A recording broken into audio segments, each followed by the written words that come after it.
We change the world in history right here where we're from. It's new beginning to you and me, cause we're not done. In our city, in our city, in our city, we're not done.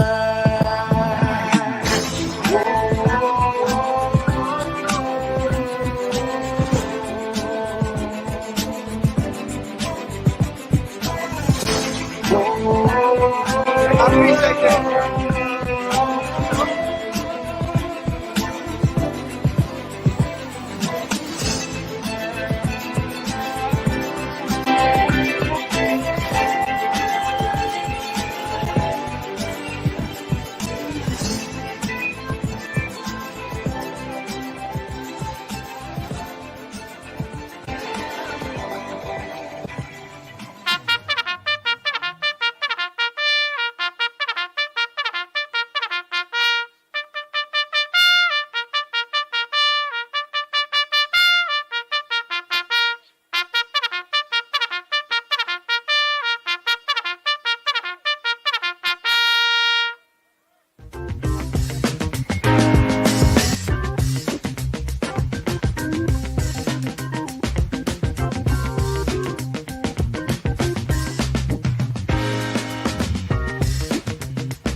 Alrighty then, you know what time it is. Good morning to you. I'm Kevin Elkins, of course, and this is Decisions. We call it that because everything in life is predicated on the decisions that we make in life. And even when we try not to make a decision, for good or bad, you still make one. So why not take some time and make a better one? Good morning to you. I'm Kevin Elkins, and this, hey, it's time to rise and shine. Believe it or not, it is the 30th day of October 2025. It is a day that has never been. And believe it or not, it is a day that won't ever come again. It is a once in a lifetime deal. And once it's gone, you don't get a do-over. You don't get it back. You don't get to summon it from the past. You don't get to come back and undo all the things that you do today. And more importantly, you don't get a chance to come back and undo the things that you do. So whatever it is that you do with this day, October the 30th, 2025, make sure that if tomorrow should be, you'll be proud of what you have done on this day. It is another day above ground, one in where the ground is not above you.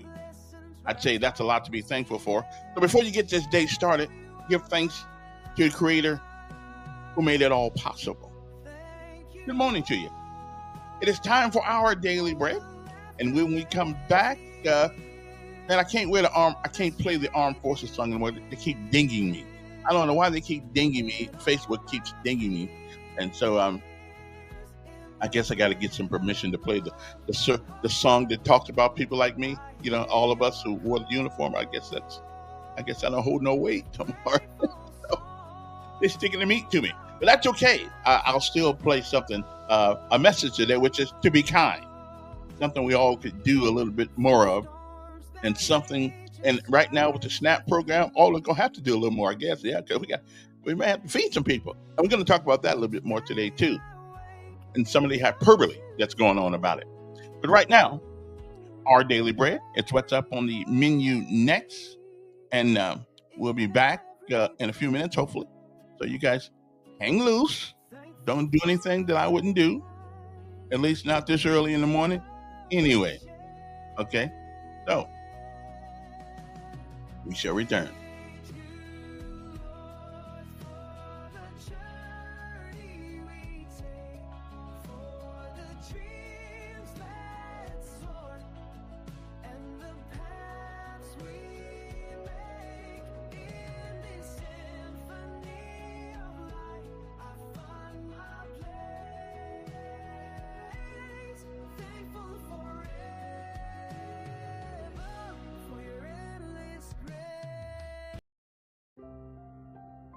Our lives are better off in God's hands than in our own. Welcome to today's encouragement from Our Daily Bread. Today's reading is titled Lord of the Moment, and it was written by James Banks. Not long ago, I was working on a construction project at my son's home 3 hours away. The job took days longer than expected, and each morning I prayed we would finish by sunset. But every evening, there was more to be done. I wondered why. Could there be a reason for the delay? An answer came the next morning. I was picking up a tool when my phone rang and a stranger's voice spoke urgently. Your daughter was injured in an accident. You need to come immediately. She lived near my son, so it took just 14 minutes to reach her. If I had been home, I would have been 3 hours away. I followed the ambulance to the hospital and comforted her before surgery.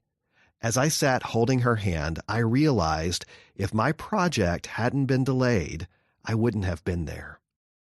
Our moments belong to God. This was the experience of a woman whose son God had resurrected through the prophet Elisha in 2 Kings chapter 4. She left the country because of famine and returned years later to beg the king for her land. At precisely that moment, the king was conversing with the prophet's servant Gehazi. Just as Gehazi was telling the king how Elisha had restored her son, the woman walked in. Her request was granted. We don't know what even the next second brings, but God is graciously able to use any situation for good. May God give us grace to walk with Him expectantly into His appointments for us today.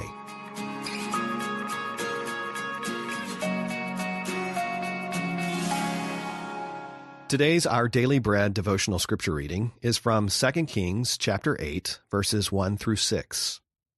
Now, Elisha had said to the woman whose son he had restored to life, "Go away with your family and stay for a while wherever you can, because the Lord has decreed a famine in the land that will last 7 years." The woman proceeded to do as the man of God said. She and her family went away and stayed in the land of the Philistines 7 years. At the end of the 7 years, she came back from the land of the Philistines and went to appeal to the king for her house and land. The king was talking to Gehazi, the servant of the man of God, and had said, "Tell me about all the great things Elisha has done." Just as Gehazi was telling the king how Elisha had restored the dead to life, the woman whose son Elisha had brought back to life came to appeal to the king for her house and land. Gehazi said, "This is the woman, my lord the king, and this is her son whom Elisha restored to life." The king asked the woman about it, and she told him. Then he assigned an official to her case and said to him, "Give back everything that belonged to her, including all the income from her land from the day she left the country until now." Let's pray. Thank you, Lord, for the gift of life. Help us to be your faithful servants and to follow you closely today. In Jesus' name we pray. Amen. Amen. All right, then. Good morning to you.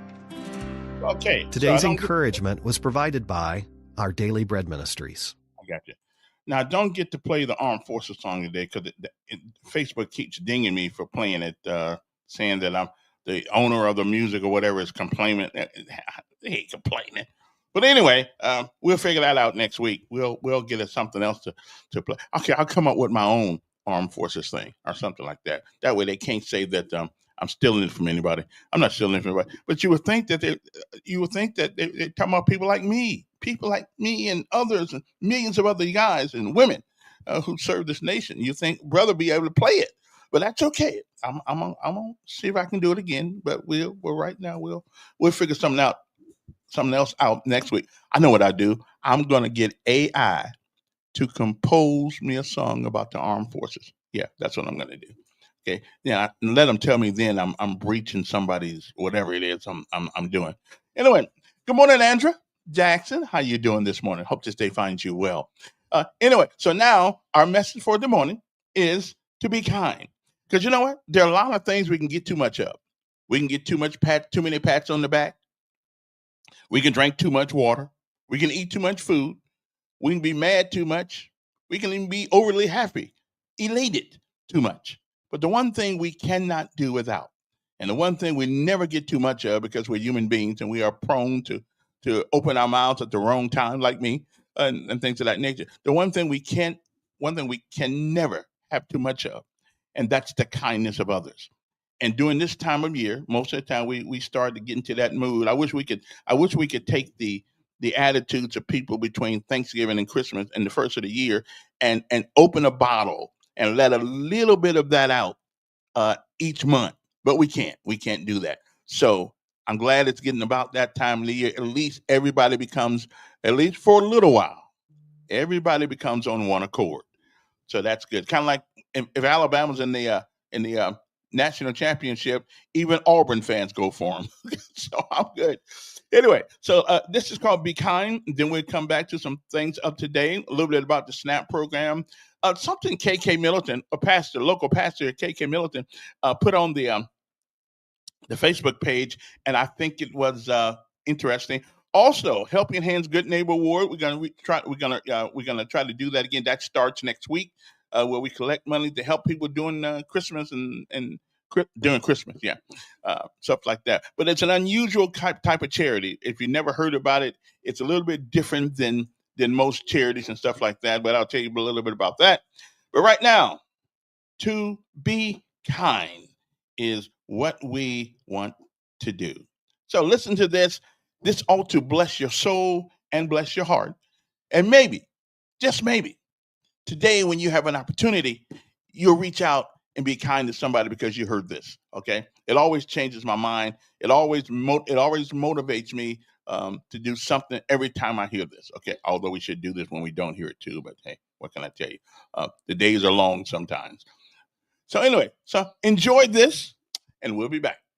I want to focus on that wonderful concept, that vital virtue that unfortunately and regrettably is often forgotten, the virtue of kindness, being kind. I want you to hear a story. 20 years ago, I drove a cab for a living.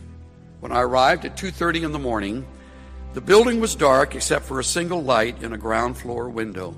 Under these circumstances, many cab drivers would just honk once or twice, wait a minute, then drive away. But I had seen too many impoverished people who depended on taxis as their only means of transportation to drive away. Unless the situation smelled of danger, I always went to the door. So I walked to the door and knocked. Just a moment, answered a frail, elderly voice. After a long pause, the door opened. A small woman in her 80s stood before me. By her side was a small nylon suitcase. "Would you carry this bag out to the car for me?" she said. I took the suitcase out and returned to assist the woman. She took my arm and walked slowly toward the curb. She kept thanking me for my kindness. "Oh, it's nothing," I told her. "I just try to treat all my passengers the way I would want my mother treated." When we got in the cab, she gave me an address. Then she said, "Oh, by the way, could you drive through downtown? It's not the shortest way." "Oh, I don't mind. I'm in no hurry. I'm on my way to a hospice." I looked in the rearview mirror, and her eyes were glistening. I don't have any family left," she said, almost to herself. "The doctor says I don't have very long." I quietly reached over and shut off the meter. "What route would you like me to take?" For the next 2 hours, we drove all around the city. She showed me the building where she had once worked as an elevator operator. We drove through the neighborhood where she and her husband had lived when they were newlyweds. She had me pull up in front of a furniture warehouse that had once been a ballroom where she had gone dancing as a girl. Sometimes she'd ask me to slow down in front of a particular building or corner. She would sit staring into the darkness, saying nothing.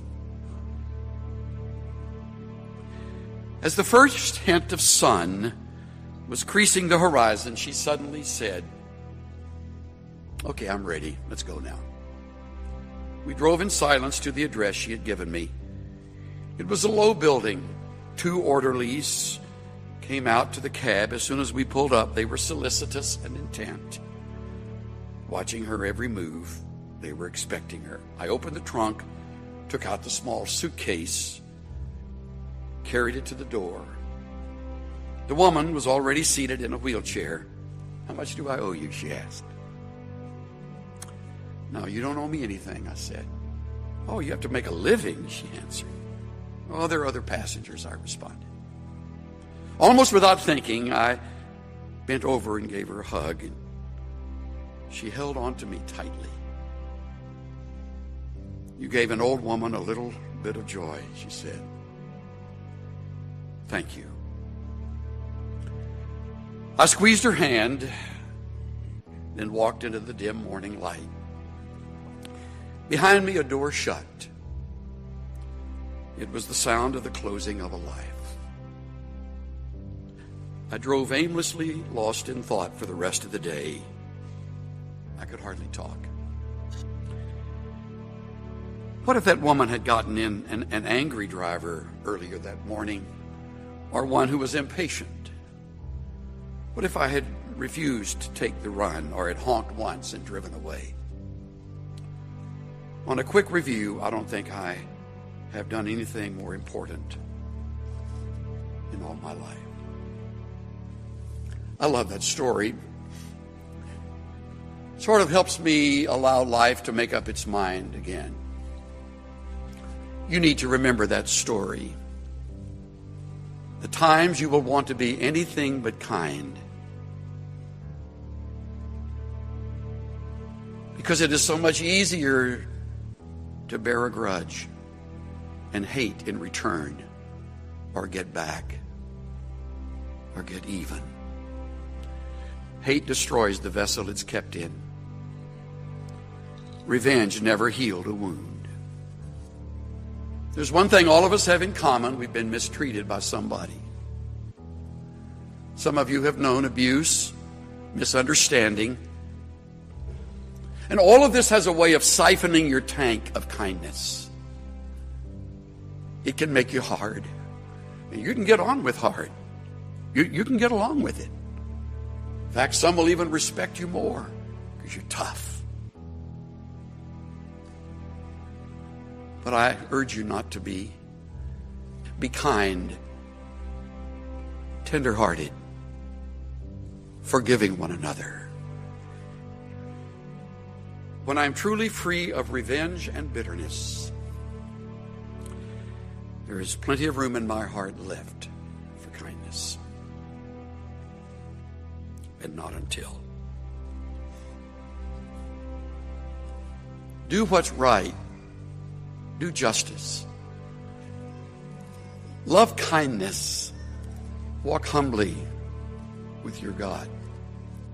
Maybe you were born a really nice person with a gentle, sweet personality, and being kind to people comes pretty naturally to you, but I think more of the globe is not that way than is. And the good news is we can change. It's amazing what one kind word can do. We don't think anything about it, but to the other person, it breathes life into their spirit. Our words have the power to lift people, to help them get through a challenge, to push them into their destinies. When you tell someone, I love you, I'm proud of you, you did great on that project, you're not just being kind, those are healing words. We don't know what people are going through. They may smile on the outside, but on the inside, they're hurting, they're lonely, they're discouraged.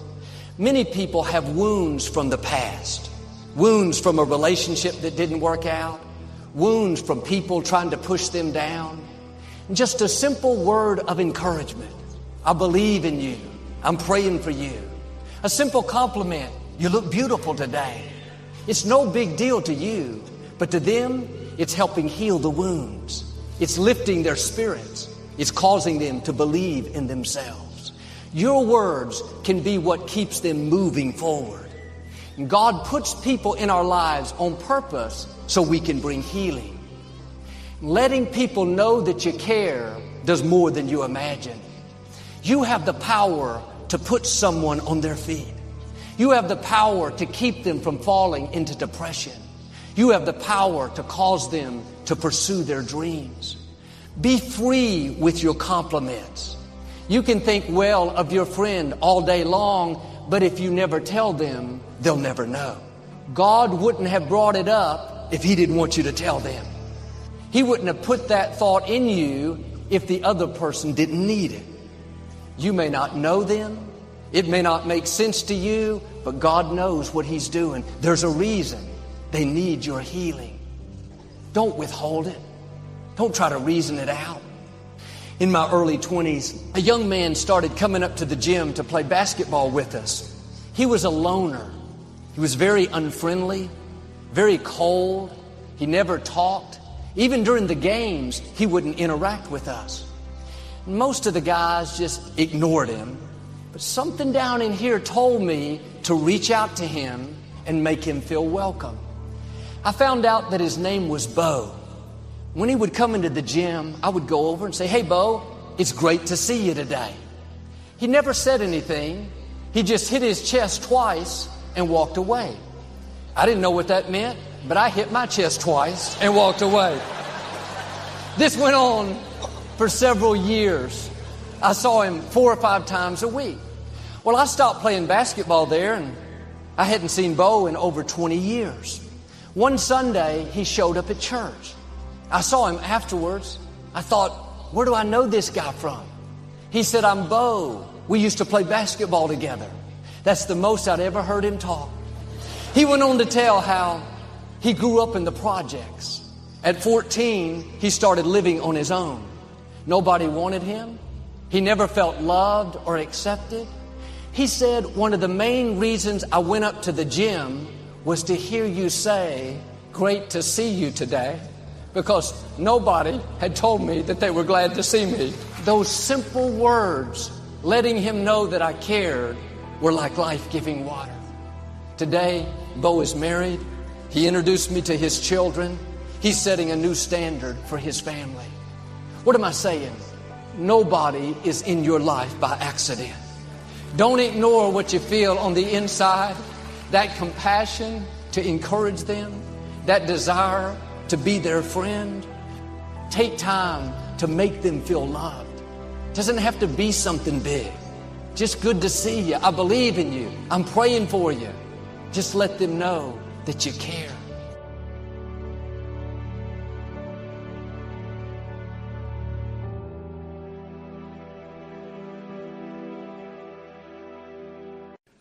I want to focus on that wonderful concept that vital virtue Okay. that Okay, unfortunately and regrettably is often forgotten: alrighty then. the virtue We're of gonna kindness, stop that. being kind. I want you to hear. Alrighty then. Good morning, and good morning again. Anyway, I hope everything works out. I hope you got something out of that. I get something out of that every time I listen to it. Because we do forget to be kind sometimes. We do. I mean, let's just tell the truth, shame the devil. We do. Okay. That was on the radio. I've been dinged for not turning off the microphone right there.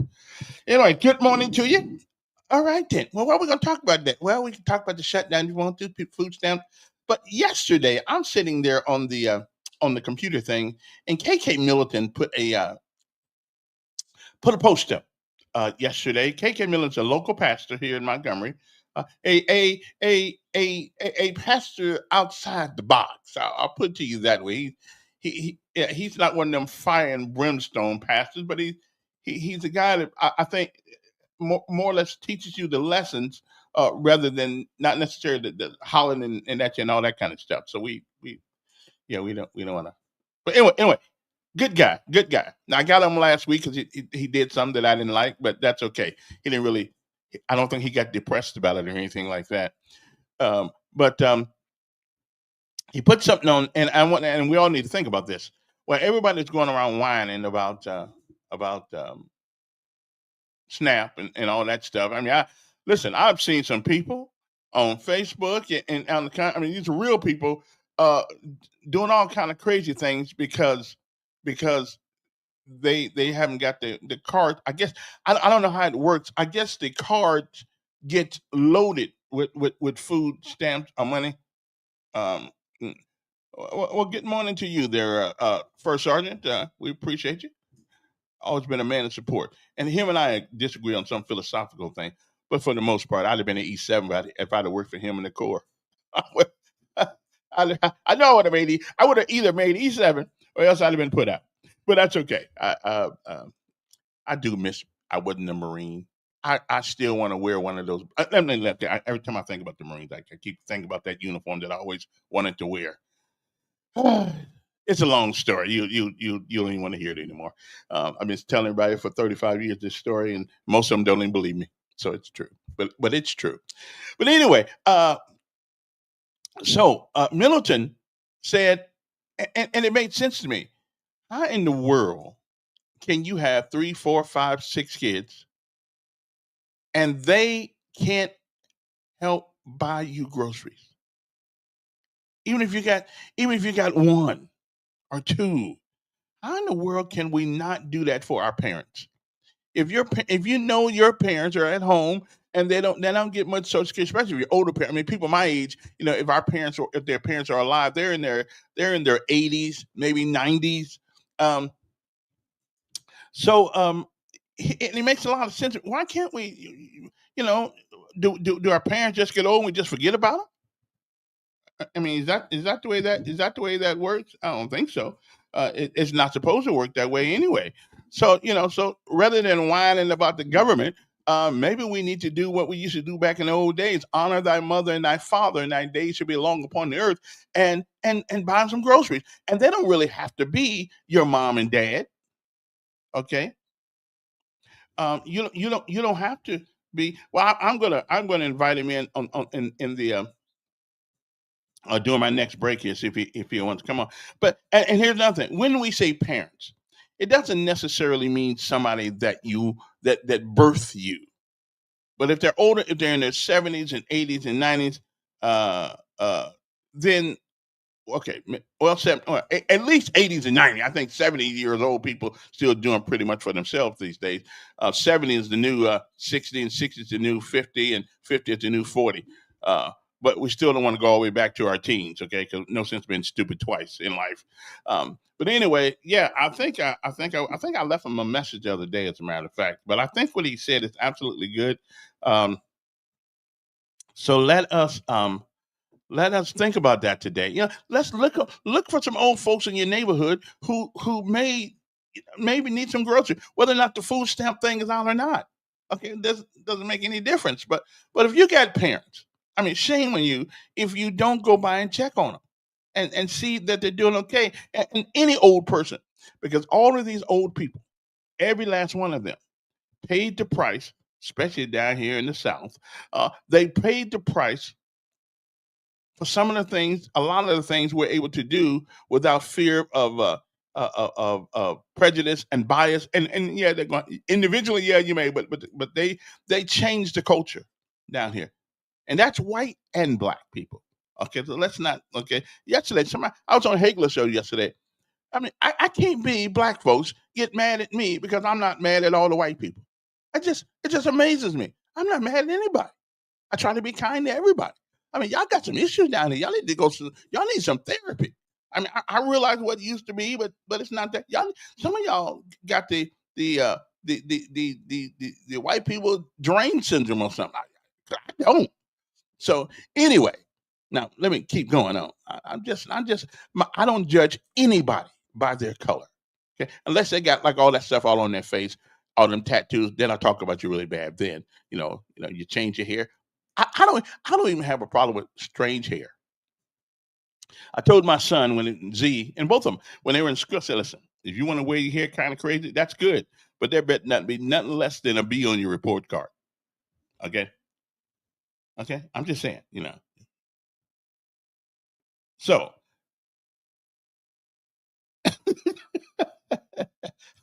I ain't mad at you, brother. I ain't mad at everybody. If I'm mad at you, it's because you're a butthole and I don't like you. And hopefully, if you're mad at me, it ain't because I happen to be black. Actually, I'm really brown, but we'll take black for the conversation. I hope you're mad at me because you just don't like me, not because of my color. There's a lot of things I can do something about. But my color, that's just not one of them. And I love my dark chocolate brown. I'm gonna change my name to Chocolate Bar. Okay, I think that's what I'm gonna change my name, Chocolate Bar. Okay, Your Honor, where's Chocolate Bar at? Oh, here I am, right here. So I'm gonna change my name to that one these days, Chocolate Bar. Okay, CB. Yeah, I'm gonna take the initials CB, Chocolate Bar. I love my chocolate skin. I look just like a Hershey bar. Actually, Hershey bar is a little darker than me. I look like a Snickers, bar. Yeah, that's the color my complexion is like a Snickers bar. So call me Snicker. Okay. Anyway, move right along.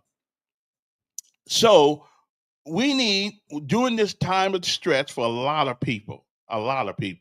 If you don't want to go to people's houses and check on them, give some food to the give some food to the pantry, to the food places. A lot of churches going to be hit up real soon here now, because if this thing is not over soon, a lot of folks there won't be no Thanksgiving. And here's another thing too: can we please stop blaming Donald Trump for the SNAP program being limited use right now? Okay, okay. Donald Trump is not the person who allocates the money. That is Congress. That is the Senate and the House of Representatives. The president's job is, once that money is allocated throughout the nation, is to make sure that it is going to where it's supposed to go, okay, and hold those responsible when it doesn't get there, okay? It is not the president, whether it's Biden, Trump, Obama, Bush's, they never allocate money. The money is allocated by Congress. It is right now, it is Congress that is holding this up. And you know what? But it's easy to pick one guy out and put your venom on. But the president has nothing to do. I get so sick of these, especially black folks who just don't like the guy. Well, he gonna make y'all starve. No, you making yourself starve. Don't wait home for it. Don't wait home. They still got jobs out here. I mean, I'm at the place yesterday. They hiring people. They hiring people. I'm just not gonna do all them jobs, but they hiring people. You can get a job. Let your relatives help you and things like that. There's $42 million in contingency SNAP fund that could be released by president. And I keep hearing that, but I haven't heard him say that. But because now, if that in fact is true, then yeah, he need to let that go. I mean, he need to put that out there. But I just can't believe that he would not release money that he has the authority to release. But again, I don't know. But I didn't. I thought the problem is Congress has not allocated the money for. So let me double check. And I got to tell you, my friend, $42 million won't do anything. Maybe that's why he ain't released it, because $42 million. What was that? One state? I mean, one state. Somebody, Don said I should call myself X-Lax. It kind of looks like chocolate. I hear you, brother. Okay, now you had to insult me this month. But then again, X-Lax, depending on what your situation is pretty good for you sometimes. I'm just saying, if you all stuffed up in there, take a little X-Lax and it comes straight on out. Anyway, I'll have to check on that, because even if he released $42 million, I believe Alabama's. Let me see. Let's see how much Alabama need. Alabama's SNA SNAP a allowance. Let me see what is their thing. I don't know what it calls here. I mean, we got Alabama SNAP allowance amount. Okay. Let me see. Each additional is $218. I didn't know that. Man, SNAP benefit amounts for this year. Okay. Well, I got to put the budget there. That's a lot of people. So if you got one person, you get $300. If you got two people, you get $546. If you got three people, you get $785. If you got four people, you get $994. If you got five people, you get $1,183. If you got six people, you get $1,421. And if you got seven people, somebody ought to stop having sex. $1,571. And each additional person gets $218. Man, that's a lot of food. Maybe it's not a lot of food, though. I don't know. Hold. Wait a minute. Hold on. Let me see. Let me rewrite this. What is the Alabama budget? Okay. Let me see. What is the government? I'll figure that out in a minute. But $40 million is not going to do a whole lot for anybody. I mean, and I mean, it'll do something for somebody, but that's not a lot of money. I mean, shit. Yeah, really, I don't know who that is. Anyway, so sometimes, yeah, I'm sitting here. I'm sitting here. Wait a minute. Hold it. Wait a minute. One person. Okay, if you make. Oh man, I can't believe. So one person, you can get some food stamps. If you make $1,600 a month. Yeah, if you're 130% of the federal poverty level. Listen, I can, but then I wonder how much they give. They don't give you many. They don't give you many. I mean, I've seen people in this city end up getting $10. $10. That's an insult. What the hell am I going to buy with $10? Some rice? I mean, come on, man. Well, you're gonna be a vegetarian that week, because if they're only gonna give you food stamps for $10, then forget the meat. It may be time to give up a little meat anyway. Okay, I'm just saying. But I would I'm gonna see if I can get KK on a little bit here. But we still ought to be able to help. We still ought to be able to help our own parents, our own people. Yeah. Okay. He said, yeah, there are approximately $6 billion in the SNAP contingency reserves appropriated by Congress and currently held by the U.S. Department of Agriculture that could potentially be used. $6 billion. Oh, well, see, y'all ain't told a brother that. Okay, I got to get a producer here, because so why aren't they now? Here's the problem. Does the president can he do on his sole authority? And there's where we can on his sole authority, can he release that money? Because if he can release that money, then I'm finna get with everybody else. Well, then why don't you do it? Only for SNAP and nothing else. But why doesn't he do it? I gotta call Washington D.C. Let me call Tuberville's office and see if that's absolutely true.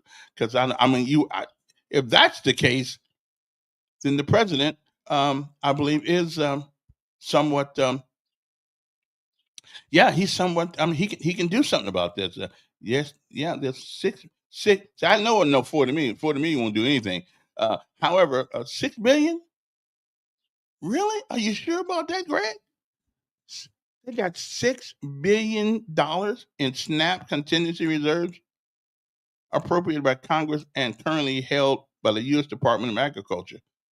That could potentially be okay. So see, now you took me back a little bit. So potentially means that there are, I would imagine, there are guidelines in order to release that money.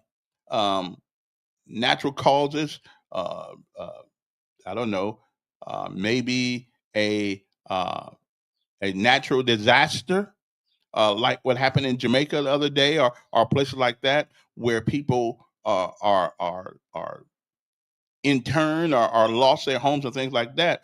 Can that money be used because Congress decided we're not going to pass the law? We're not going to pass the bill. So I don't know. I don't know what is the authority. So now if you can find that out for me, then I'll call the White House and tell them to let it go. Okay, I'll tell them to let it go. Yeah, but so I don't really know,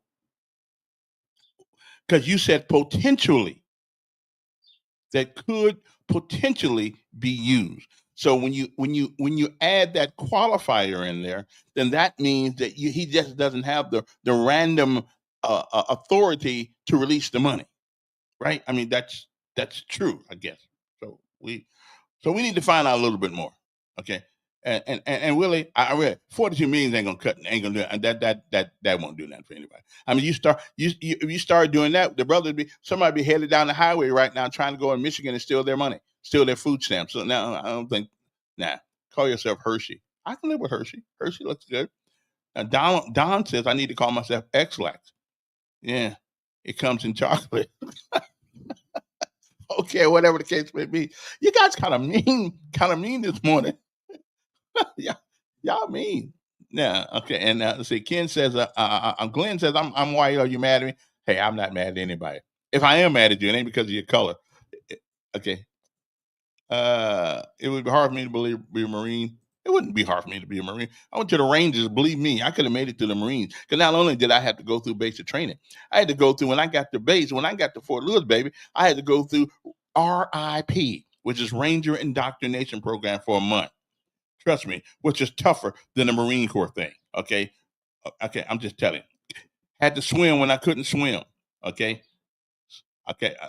Had to go through the woods with a rifle. We were so tired walking, they tied our rifle to us because we weren't responsible after going through all these miles walking through the bush and the swamps. So trust me, I could have made it to the Marine Corps without a problem. Nah, not a problem at all. But I did not want to give up my wings. Okay. I had to have a set of airborne wings, baby. It makes the uniform look good. Okay. I'm just telling you, makes the uniform. When I look at all these officers, the ones that don't have real jump wings, I don't consider them real officers anyway. I consider them, no, okay. Yeah, I don't consider them. If you're not a paratrooper, I heard the general said the other day that most paratroopers without fight 6 regular soldiers, and he's probably right. Okay, because we are some tough son of a guns, especially when we're young. I don't know about right now, but when we're young, we're tough. That's what makes us a paratrooper, baby. Okay, we take it to the limit. Okay, we don't stop until there's no more pursuit. We don't stop. Okay. So anyway, ask some Rangers who went up that mountain, Mount Tahanaho, in World War II, invasion of Normandy. Yeah, those guys were special greedy people. And look at us now. Look at us now. We got people want to join the army because they don't know what their sex is. They want to be a girl, but they were born a man. Oh yeah. Okay, I hear it. I'll leave that alone. Anyway, move right along. So what we need to do, people, is get out there and help some folks who don't have a little food. Okay, we all got a little extra. I got some spam. That I haven't opened it up yet. Okay, I got some spam, and I'm gonna give that spam to somebody. Okay, Tootsie Roll would fit right in the chocolate city. Okay. He said he can do whatever he's big enough to do. Okay, he can do whatever the hell he wants. Well, no, he can't do whatever the hell he wants to. Okay, because he's not a king. Okay. Oh, here we go right here. Okay, and this is what I'm thinking. In an emergency disaster situation, I think that's what that's about. I don't think you can just give it out because Congress has decided and they don't want to pass the bill. Okay, I think it's the CR, the continuing resolution. I believe what the whole deal is here. Um, yeah, but I have to find out because I know I do know. I feel in my own mind that the president, if he wanted to, here's a guy. Here's a guy. Here's a guy. Here's a guy. You didn't go to RIP. Let me see your DD 214. Well, your DD 214 don't have RIP on it. Okay. Okay. But yeah, I bet you can't. And Willie don't say you. Okay. Okay. Okay. What's it?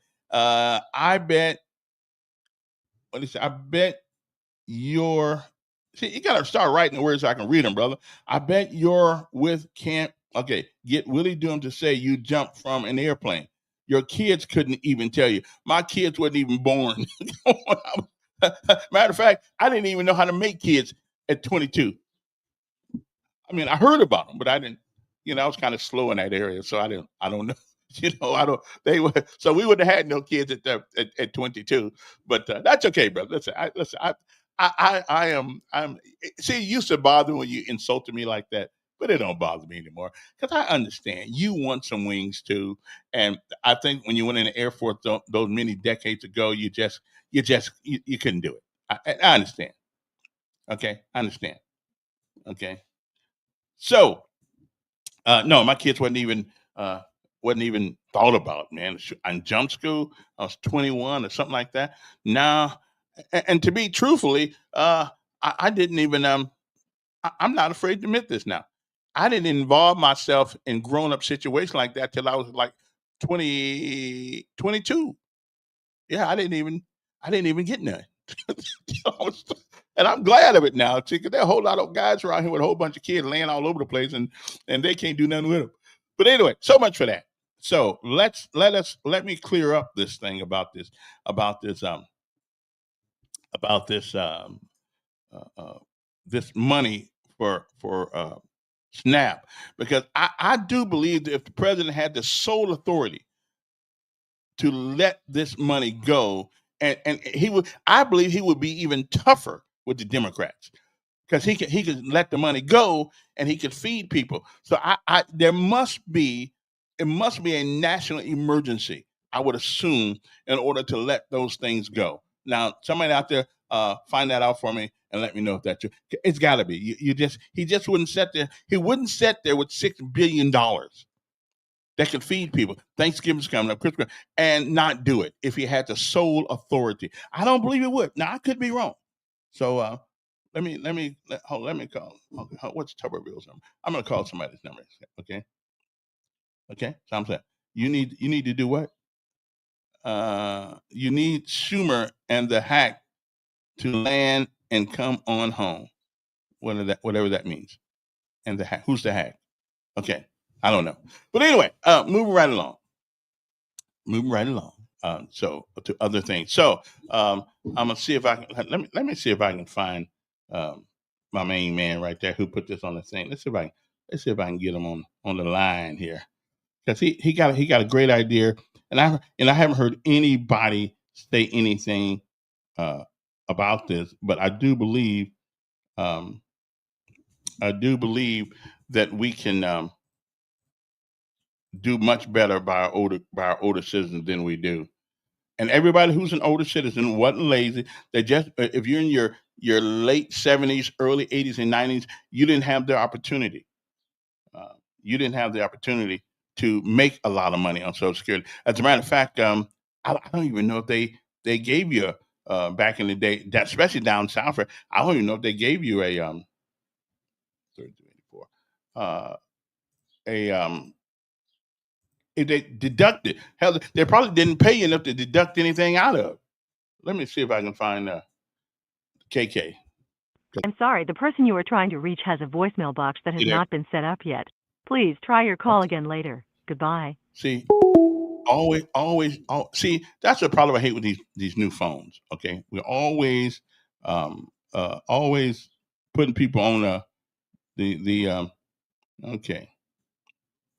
Okay, now just send him a message so because I think he got a great idea, and we need to. If anytime we need to come together as people, and we have to show that we can use a little hand here and there, but we're not going to work deficiency. And I'm going to tell you something else. Would somebody please tell me why other ethnicities in this country are not out in the streets whining about SNAP like some white people and black folks? Why isn't anybody else out there whining like we are? I mean, really? Why have they not sold their soul to the government troll? I mean, why do poor white people and black folks out in the streets acting crazy over SNAP? Okay, why is that? Can anybody tell me that? I don't hear the Indians out there. I don't hear I don't see anybody out the Koreans out there, the Chinese. Why are we the only people doing this? Okay, you know why? Because we have been spoiled. Okay, we've been spoiled. Now I got to send what's in the studio to talk about your post. Okay, that's what we want to do. Okay, that's what we want to do. Now, okay, I'm gonna get him in there. Okay, I gotta get this message out because my mind can only do one thing at a time. Okay, so if I see somebody come in my door down there, that's what we'll do. It is 7:57 in the morning, so if you got to be there by 8 o'clock, you got 3 minutes by which to arrive. Okay, so anybody else say you should? What do you say? You should limit cake. You should. Yeah. I'm about. Yeah. I just invited him a few minutes ago, so we'll see. It would be hard for me to be a Marine. But look, I would have went through. Listen, I would have went through Marine Corps boot camp like a hot knife through soft butter. Okay. See, it's what you're made out of. That's why the same hot water that creates a hard-boiled egg, it's the same hot water that can soften a hard potato. Okay. And one of these days you're gonna figure that out. Okay. It ain't what you it's what you're made out of, not what you're in. Okay. What's up there, Mr. Duke? How's it going, Mr. Elk? I'm doing fine. So, did you say white people out there complaining? I don't understand that one, Kevin. Well, aren't they mostly aren't they the ones who mostly voted for Trump or something? Come on now. You keep blaming Trump. Trump got nothing to do with this. No, they voted for all of this. They voted for all of it. No, Margaret Taylor Greene. I'm gonna go with Margaret Taylor Greene. They voted for their representatives. They voted for their representatives. They believe in what he believes in. So Trump said a couple weeks ago now. So do I. Hold a minute. He said a couple weeks ago, said, if the Democrats doesn't open back the government, I'm going to take away some of their stuff. And a lot of people don't like the welfare thing. They want that gone. Right. So all of a sudden, it's on the plate now. So talk to me, Elks. What's going on? You keep blaming Trump. Trump's not. No, I'm going by what it. No. So you guys don't want us to respond to Trump, but Trump get on the TV and run his mouth about all this stuff. Okay. Then it happens. Then you don't want us to say anything about it. What's up? Well, talk to me. I don't care what you say about it, but I just tell the truth. I mean, no, what I'm saying, no. Okay, I understand. Yeah, a lot of these people, they go to work, but what I'm saying now, 37% of the whites own it and 26% of the blacks own this stuff. So talk to me. Well, again, though, there are 200. They're almost 300 million whites in America, so I expect anything they're going to be a preponderance of that. That's not a big. But they claim the Mexican was on it. Now, come on, which one is it now? Well, you didn't include them in your little comment a while ago. Well, listen, you just left off the Mexican and everybody else, but the Mexican was the main one they was complaining about. So the Mexicans should be number one on the list. Wait a minute, that they're getting that substance. I haven't seen the Mexicans complain about SNAP. Have you seen it? I've seen it. You know what I'm saying now? I haven't heard that. Not one. I haven't heard the language out of their mouth saying they're the ones who in fault. Right. I'm just That's people eating all the groceries up from everybody else. Yeah. The only one I see complaining is white people and black folks. I don't see anybody complaining. But what I'm saying that when they started out about this thing, about the health insurance, they said that I'm talking about SNAP. The Mexicans. I'm talking about SNAP. I'm tying the two together, basically. So what I'm saying now, they complain that the Mexicans was eating up all the groceries. Yeah. SNAP. Mm-hmm. They getting all the health care. Mm-hmm. Okay. Yeah. So all of a sudden they're not on the list anymore. Why you say just the white and the black complain? That's the only one I see on TV whining.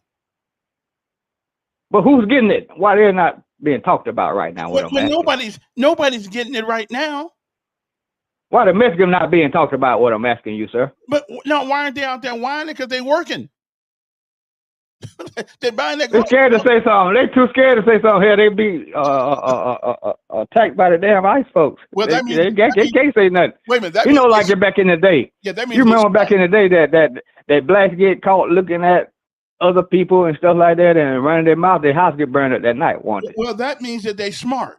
That's what that means. That means okay. That means they replaced the Negroes, see. Yeah. And so they got to be quiet. Like we used to be quiet, but we started running our mouth a little bit, see, and then left us alone a little bit. Y'all won't work. So that's why they're getting. We won't work for them at $6 a day, will we? Yeah, your words. Listen, I don't blame you. We ain't working with no damn $6 a day, Kevin. Come on now. What you gonna buy? What bill you gonna pay with $6 a day? Well, that's true. You can't make it with $6 a day. But what bill you gonna pay? Damn light bill regularly going up every month. Yeah, I think he. So you gonna convince a Negro to go out there and work for that when he can get food stamps and SNAP and sell it to you, Kevin, for $200? Well, I hear you. Yeah, I hear you. Huh? I hear you, but I don't think I'd work for that. I don't think I'd work for that kind of money either. But right now, if somebody approach you, Kevin, and say, "I'm gonna give you, Kevin, I give you $500 worth of food stamp for $100," will you be tempted to give it? Well, it depends if the light bill need paying.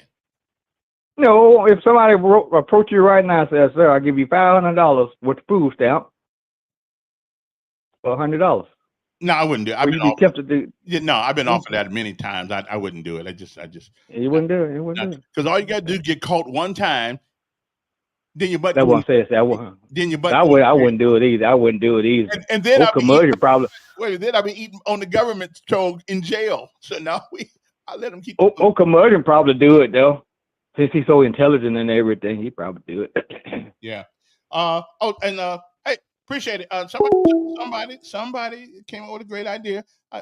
Greg's my alt-site producer. He says, "Why should the funds be released during a shutdown when federal spending has been suspended?" I'm with you on that one. And that's what I'm thinking. That $6 billion that we're talking about here of SNAP program, it can probably only be released under a national emergency. I just don't think it. I'm not really. I'm not really working for free. I'm trying to make money, like everybody else is. But I'm good. Don, you kind of nosy, brother. I mean, how you know I'm working for free? I mean, I'm working from the house. Yeah, I'm doing all right. You see the lights on in the back of me? The lights are on. Got a couple of bowl of cereal back there. So, some water. I'm good. My needs. Donald Jenkins taught me a word before I get on to something else. I'm not skipping past the comments, man. You can call the show and tell your comments so so people hear you. Or you can leave it on here, but people can read. People can read. I tell you what I'm doing. I'm gonna put the comments on the stage. Okay, now they're the comments right there. Comments are on the stage so everybody can read them. Okay, I don't even have to put them on there. Okay. Oh, you got it. I'm tired of pork chops because I found out my deep fat fryer is a little too small for the pork chops that I be cooking, so I got to get some more. Okay. Oh, you can't call get your work. My bad, bro. My bad. But I put the comments on the thing right there. Now, let's get off SNAP for a second. Let's get on something else. Now, America and people in Montgomery, especially people in Montgomery, has shown a prejudice toward Mr. Watkins. The people in Montgomery, Alabama, and about the job that the mayor was put him in for. Okay. No, I don't do rap, brother. We don't do rap. I can't do rap. No, I can't do it. I'd hurt somebody who told me, "Oh, you want a job playing rap music?" No, I'd hurt you. I'd smack you in the head. No, we don't want that. That's the worst thing. That's worse than drugs to the black community. Rap music. No, I can't handle it. But anyway, let's talk about all the hell that was being raised at Mr. Watkins and the mayor wanting to give. Now, listen, before you say, "Oh, he's sucking up," no, I'm not, because I ain't getting a dime out of this. Okay, never. I could have had a couple good jobs in a couple of places in this town working for the government, but I didn't want to work for the government. I just didn't want to. Because government is the one place you want to talk about people who are not necessarily qualified to do jobs. Go work for the government and you'll find plenty of them. Okay. But let me tell you what the deal is let me tell you why you guys are a bunch of hypocrites when it comes to the mayor putting Watkins in a job. Just okay. Hey, he made a mistake. Wow. So we don't forget about it. Does anybody know why it's hypocritical for all the hell that people raised? Anybody know why it's hypocritical? Do you know why Mr. Don? Know what? Why it's hypocritical? The problem with your show is you got such a delay between the phone calls and what you say, and nobody knows what the heck you're talking about. Is there no way to decrease the delay? I don't know, but I'll check and see. I don't really know. I know, but what you do, you just turn the thing down before you call. Well, I called to tell Duke that I think I know more white folks than he does, and I ain't heard one crying yet. Can you tell me where they're crying? Well, I'm on Facebook. Oh, they do. I don't do Facebook. You banned me off your Facebook. I can't even look. I'll make sure I put you. You gonna let me back on? Yeah, I'm gonna let you back on because I'm over you now. That's so nice of you. Yeah. Hey, tell Willie Durham. He's an educated man. SNAP is what they consider an appropriated entitlement, which means that the Congress appropriates it. Right now, they try to do a continuing resolution, which is what who set up what they're trying to continue? It was Democrats and Biden that set up what they're trying to continue, the appropriations. And they cut it, and they won't do it. And they need a majority. Yeah, they need a majority of 60 votes in the House. Yeah, all they got to do is, some guy said something about Schumer. Well, get Schumer and one other, and they'd be there because, you already got the guy from the independent up there from like Maine or Connecticut or somewhere. Then you got the guy from Philadelphia. Yeah. But the only people stopping them from getting it, and I don't know why it tells you a guy like Willie ought to understand the thing that's stopping them from getting it is they don't vote the continuing resolution. Then they could try getting the stuff across, but they want to try to use hardship on people to try to force the Republicans into voting against something that they've already voted against in the big new bill. So I don't think it works like that. And in the past, when they've done this, the Democrats said how awful it would do to do this. It just, who cares? Shut the damn thing down forever. I don't care. I ain't never got a food stamp or an unemployment check in my life, but I'll make it. I don't know about you, but I'll make it. Yeah, well, it's good. We hope you'll make it. And I haven't ever got a food stamp either. But don't get me wrong. If I need one, I sure take a couple of them. But I won't be whining. I won't be whining on TV about it. It used to be to get food stamps was considered. Food stamps were considered just like a woman who got pregnant and had a bunch of kids outside of wedlock. It was a shameful thing. And when we were coming up, it was a shameful thing. But you got to take what you got to take. Now we don't care if we got 8 kids. We get on Facebook hey, let me tell you how many checks I get right now. I had one woman on Facebook telling me, I got 7 kids and 5 baby daddies, and they all give me a check. So I mean now, and where I'm from, that's called a hoe. I mean, I'm just saying that's a hoe. Okay, I wouldn't get on Facebook tell you I'm a whore. I just wouldn't do that. Okay, so I mean, we have no shame. We don't have no shame, anything. I just, what has changed our culture? Anyway, let me get back to where I was at here about the mayor's, Mr. Watkins rescinding his name for consideration for the small business position that he was in for. We are a bunch of hypocrites. And does anybody and just now, I'm not a racist guy. I don't really care about color, but I will say one thing. I think a bunch of white folks in Montgomery, the upper echelon, were certainly hypocritical because, well, does anybody know why? Does anybody know why I'm calling people who are calling out Mr. Watkins as a hypocrite? They are hypocrites. They are hypocrites for the 14th oomph. Okay, to infinity. They're hypocrites. Okay. Now me, I'm gonna tell you in a second why. Now me, I said if the elections have consequences, the mayor decided that's who he wanted. And he should have got who he wanted. Now the only thing I had issue with, well, okay, we're gonna bring you in here, but we don't really know what all this stuff. I think $120,000, a little bit too much money initially when you bring somebody in. Okay. Because I see you've been here a couple of years already. You show what you've done and all that stuff. Evidently, he was a businessman in the city of Montgomery for a minute. So I only talked to him once or twice. But okay. Well, he said, Don, it's already appropriated. So if this is not the time for contingency funds, when would it be? Trump could be a hero by releasing the funds. Again, we don't know what the parameters are in order to release the funds. If it was a national emergency, I think there wouldn't be a problem with him releasing those funds. But since it is not it is not a weather emergency, it's not a natural disaster, it's people who can't agree in Congress. I don't know if you would consider that a national emergency, but I shall let me find Tuberville's number here. Let me see if I can call somebody at his office. I think they ought to be working today. And therein lies the problem, because I believe that he would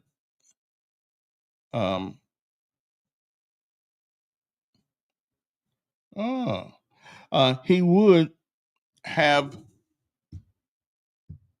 the ability and the willingness to release those funds to feed people. I think he would, at least for what I know about the guy. I mean, I don't really know about him, but his public persona, I think he would. Let me see something right quick here. Okay,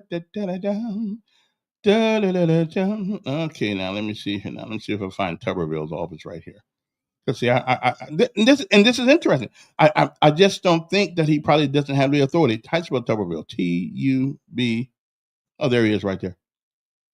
Oh yeah, I got it. Hey, I want y'all to see this right quick. Okay, I just want you to see this. See that right there? I got Tommy's home number. Okay, I just want you to know that. I just want you to know I got the number. That's how much power I got. Okay. So let me call Tommy. Okay, and see where he is. See if he can answer this question for me. Okay. I'm gonna see if anybody in that office up there. I think this is his actual cell number unless he changed it. Da da da da da. Okay. Let me see. Tommy Tuberville. Let's see if it calls the great senator. Your call has been forwarded to voicemail. The person you're trying to reach is not available. At the tone, please record your message. Okay. When you have finished recording, you may hang up. Senator, this is Kevin Elkins, the greatest talk show host ever been in Montgomery, Alabama, besides Don Markwell. Now, we wanted to know, since the president has access to $6 billion of emergency contingency funds for the SNAP program, what has to happen before he has the right to distribute those funds nationwide? Now, if you can call our show, and that number would be 334. What is my number here? 334-521-2963. if you would, if you get this message between now and 9 o'clock my time and 10 o'clock your time. Appreciate you very much. Okay. Now that was Tommy's. I forgot I had his cell phone number years ago, so we'll talk to him if he calls us back. Okay. Oh yeah, y'all didn't know I'm the man. I'm everybody's number. They keep telling you own too early in the morning. You own too early in the morning. Okay, well we'll see. We'll see. Okay, yeah, that's his number right there. Yeah. We go way back. Yeah, I call him TB. We need yeah. I mean we call him what do we call him? Yeah, we call him we on a first name basis, but I can't. We got nicknames for each other, and I don't want to. I don't want to tell you what that nickname. Excuse me. We call him TT. Yeah, that's what we call him. Now somebody said the problem is why are 42 million people receiving food stamps? Well, again, listen. There may be many reasons why people receive food stamps. And most people who get food stamps work. But I got to tell you, Alabama Power ain't helping. You seen people's light bill lately? Mine too. You seen people's light bill? I mean, Alabama Power can take the light bill up without any conversation. We supposed to have a PSC, right? Public Service Commission. We're supposed to have anyway, PSC or PSC. But we're supposed to have that to regulate people going up on our prices. Well, we don't have one. Oh, we got somebody over there getting paid to do the job. But so if people keep taking your light bill up, if the lights go up, transportation costs go up, if everything goes up except your check, and you got to pay your light bill, because if you don't pay your light bill, your gas bill, your cable you can do without. And I got to tell you something. It's almost to the point where we need to actually be mandated the internet, because everything you do now is on the internet. So you gotta have internet now. You gotta have lights in the house. And if every bill keeps going up besides your check, yeah, you're gonna need a little help. Yeah. Again, most people who get food stamps worked. So it ain't a whole bunch of people sitting around. I mean, seriously. Do you think people like going in with the EB? Okay, black folks like that sometimes. Okay, they're the only people I see. They get on TV talking about I got my EBD card. Okay, Eat Better Today card, whatever it is. But most people try to live their life kind of quietly. If the government's helping them out, they're thankful for the help, but they don't go around bragging about it. Okay, and we brag. But let me get back to Mayor Reed's selection for this small business department, and why we're such hypocrites. We are hypocrites when it comes to that. No, y'all hypocrites, because I'm not a hypocrite. Okay, especially my conservative friends around here. You guys are hypocrites about this. Local folk. Why am I saying that?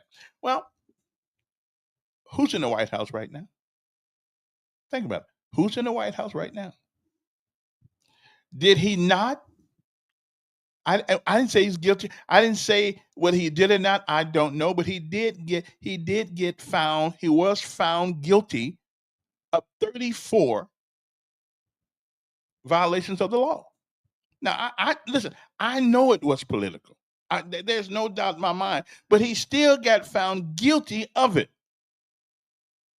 And you guys are some of the same people that getting on Stephen Reed about hiring a guy who made a mistake or two. Okay. And so it was a big mistake. That's true.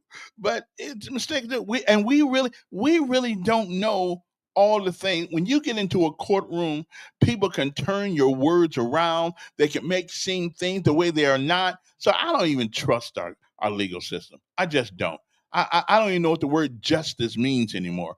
But we all went out and voted, me too, for Trump. And given the same scenario, I'd vote for him again if he had 85, political attacks against him and political charges. I think that's all that was about. So, if in fact, we were okay with Trump having 34, then aren't you guys being kind of hypocritical against Mr. Watkins, who only got one charge? I'll get the big one. $13 million fine. That's a big deal. But again, I'm not even sure what happened there. Our legal system, they say it's the best in the world. Sometimes I don't believe them. I just don't believe them. If you have money, then it's pretty good for you. But if you broke, or you didn't piss the wrong guy off in the political hierarchy, then your butt is in trouble. Okay, that's all I'm saying. Your butt's in trouble because they don't like you. So now, are you telling me that 85 million people who said we vote for this guy, even if he got 34 felony counts or whatever that he had against them, I didn't care? So are we telling me that on the local level, we can't give people a shot of redemption? Really? I mean, if he wasn't qualified for the thing, then I would understand. But evidently he's qualified. I got they had a business too. So anyway, so now either we just hypocrites. Not me. I wasn't a hypocrite. I said let the guy have the job, see what he can do. My only problem was don't bring somebody in $120,000. But he had a right. The mayor had a right to put in there whoever he wants to. At least in my fervent opinion. Okay, but we're hypocrites. We're hypocrites. We just are. There are approximately 2,000 active duty military. Okay, and maybe they should. I don't know if the pay grade don't change in the military. You come in the military as an E1, E2, and you got kids. Used to be you couldn't even be married until you made E4. But they people start complaining about that. And so we sort of let it go. So we let people in without the ability to take care of their family in the military. But we're not going to give you. You don't get an extra stripe because you had more kids. Okay, you don't get that. So yeah, they know they was getting in. They know what the pay is. Okay. Again, the conservatives think that still think that he's a crook and what he'd do with the stolen money. Well, I don't really know if he stole the money or anything like that. Just like Trump, I'm judging same as Judge Trump. It could have been a political, what do they call that? Kangaroo trial. I don't know. But I do know one thing: we can't have it both ways. We can't say, "Well, give our guy a chance," because it was political. But when the mayor decides somebody, and listen, I disagree with the mayor on many things. Okay, but I think we ought to play fair. Okay, I know fair is what you pay to get on the bus. I got that part of. But we ought to give everybody the same standard. If the president of the United States can be president of the United States, 80 million people vote for him, or 79 million, however many it was, vote for him. Say, hey, that's who we want. We are going to overlook that little indiscretion, if there was one at all. They used a law that had never been used in the state of New York, just to go after one man. It's okay. And I'm pretty sure he ain't the only person that ever did that. Okay. What he did, whatever it was. I don't. But we are, the citizens said, well, we are going to ignore the law. And I'm one of those people who say, yeah, we're going to ignore the law because this guy is a guy that don't mind telling it like it is. And hopefully he won't do that anymore. Okay. So that's what we're thinking. So I don't know, So I think we're hypocrites. We're hypocrites in Montgomery. The mayor should have the right, and he should have the right to choose who he wants to, and he falls or rises with his choices. Like Trump. Trump ain't made some of the best side. Trump has not made some of the greatest decisions on cabinet members that I thought he was going to do the second time. I'm still trying to figure out why Kennedy is in charge of anything had to do with vaccinations or anything like that, since he is not a medical doctor. I'm just trying to figure out. I mean, what? And we made Ben Carson one of the preeminent surgeons in the history of America. We made him in charge of HUD. So I I don't know. I don't know. I don't know if it's got anything to do with color or anything like that. But one of the most preeminent surgeons in the history of this country, the guy who did something before nobody else ever did it before, and we're going to make him charge of HUD rather than being the Surgeon General of the United States. I don't know. That's not me. That's not for me to call. I guess they told him what he was going to get before he took the job, I guess. I don't know. But anyway, moving right along to other things. Now, there's one more thing that we're starting up this week. Every year, before I get to anything else here, every year we have what's called Helping Hands Good Neighbor Award. I'm going to try to do it again this year. And what it is, what we do is we find somebody out there. And 2 days before Christmas, we go give them either $500 or $1,000, depending on their situation. Okay, we give them cash because nothing's wrong with getting nothing's wrong. And right now we're in bad situation. Nothing's wrong with getting some groceries, but if you get cash, you can pay that light bill that's due. You can buy some groceries that's due. You can do all kinds of things with cash, and nobody asks you where the cash came from. Okay, so here's the question. So every year, and there's a website called there's a Facebook page that's called Helping Hands Good Neighbor Award, and you can get there and you see my name on it and stuff like that. So starting next week, we'll start collecting money. My goal this year is $10,000. We can either give 10 families $1,000, or we can give 20 families $500. Or a family that's in severe need. Okay, light bill, cable, whatever case may be. Here's the deal, though. They don't get to ask for it because they don't know that it's coming. And what we do is we ask you to email me. Normally I take regular mail, but I'm going to do email this year. You can email me the email address or somebody that you want to put in for the award. You got to send me an email, and that email address is what is my email address here? And you can send, and it don't hurt. You can send me an email. You can send it just as long as I get it. As long as I get the email by the end of November. Okay, by the end of November. And let me see what is the email address we're going to use. Okay, we're going to use. Okay, let me see. Logic. Okay, LOJIC. Okay, LOJIC 2025 at Gmail. LOJIC. Okay, 2025 at Gmail. LOJIC 2025 at Gmail. And all I need to know about these people, I need to know their name, a phone number where we can reach them if they get something. But they won't know anything about this. Nobody can call us and ask us for anything. You have to. Well, I say us. I mean me. And I get somebody to help me on that day.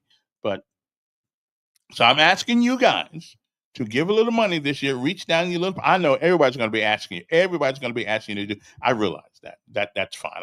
I just give me a little bit, okay? Because I put money in it too. Okay, I mean it would be hypocritical to ask everybody else to give and don't give anything yourself. That's crazy.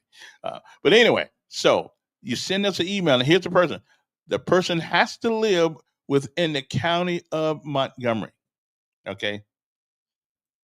Because we just don't have enough money to go all over the world to do this. Okay. So they have to live in Montgomery since actually Prattville okay. Well, the surrounding area. Okay, we'll do that. Okay, we're not going to Tuskegee. Tuskegee too far. So Wetumpka, Millbrook, Prattville, and Montgomery. That's the only place we're going. We're not going to Selma and places like that. So the deal is you put them in for the award. Okay, I need to know their name, their address, a phone where they can be reached, or a phone where you can be reached, and your name has to be on the submission. We have to know who you are. We need to know who, and what that does, that stops me from having to go all around town and investigate people. You should know these people. And all we ask is that they be a person. You cannot tell them that you put them in for it. You cannot tell them, because if you tell them and we don't get the money, that's a disappointment twice. Okay, and we don't get enough money. I mean, if we get any money, the money's going to where we say it's going. But sometimes you get some. Sometimes last year, this time, they were getting ready to terminate my job at the radio station, so I wasn't able to really do it last year. They didn't let me know they was going to do it though. They didn't let me know. But I'm grateful for the fact that I worked there for a long time, and it was great. It was a great job, and now I got this job, and so we're going to try to do the same thing. Okay, so if you know someone, and I just need it by the end of November. If you know someone, and you need to send me, I need their name, your name. You, as a person who we're going to call you a sponsor. The sponsor name and your name. Well, that would be you. Your name, their name, and you just let us know how we can reach out to you and how we can reach out to them, because we will call you first. Okay. And somewhere between the 21st, between the 19th and the 21st of December, we will be out there riding around giving the money from the Decisions, podcast audience. Okay. We appreciate you guys to do that. So now, I don't really have an address for you guys to send the money to yet. Now, you can always send it to my Cash App thing, and make sure when you send it on Cash App, okay, make sure you send it on Cash App. You send it and you put on there what it's for, okay? Because I don't want to think I just got the money from somebody who loved me, okay? So put it on there what it's for, and we will make sure that it goes in the pot. And there's an account downtown. I've been gone a year, and I can't. Yes. You can be white and get it too. Yes, I have to. As a matter of fact, I personally make sure that everybody is represented on both sides of the color spectrum. Okay. Yeah, we do too. As a matter of fact, yeah, I personally make sure that happens. See, because I knew there were gonna be people like you out there to ask that question. Okay.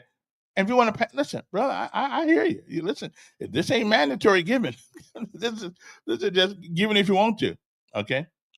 But you can Cash App me, or you can send the money. Let me get my PO box. Or you can take the money to the bank itself and Service. Oh yeah, and you can go to Service First Bank, and you can deposit money, and it's called Helping Hands, and it's in both our names, Helping Hand and Kevin Elkins in that bank. Okay. And before you ask me, I ain't never stole a dime. I make sure all the money gets to where it has to go, to the people who you give it for. Okay. And we film it. We film it often, but there's some people who don't want to be filmed. What, you're gonna put me in the news that I'm broke? No, we ain't gonna do that to you. We're just gonna make sure you sign this piece of paper right here. Okay. So anyway, so that's what we do. And I have a Cash App, and the Cash App is what's my Cash App number? If you want to send it that way, I don't know any. I got a Vimo thing too. I think it's called a Vimo. Where's my thing in here? I got a Cash App thing up here someplace. But anyway, it's my Cash App address is my phone number, which is 334-241-9998. You can look me up on Cash App on that number. Okay. So, and we'll be going through this 1,500 times before the end date of getting that. Okay. So that's what we're doing this year. And we're starting that early because everybody's going to be begging this year because everybody needs something. Everybody needs something. Me too. But I'm not as bad. I thank God that I am not as bad off as a whole lot of people I know. I mean, last year when they laid people off at the radio station, I mean, that was their only job.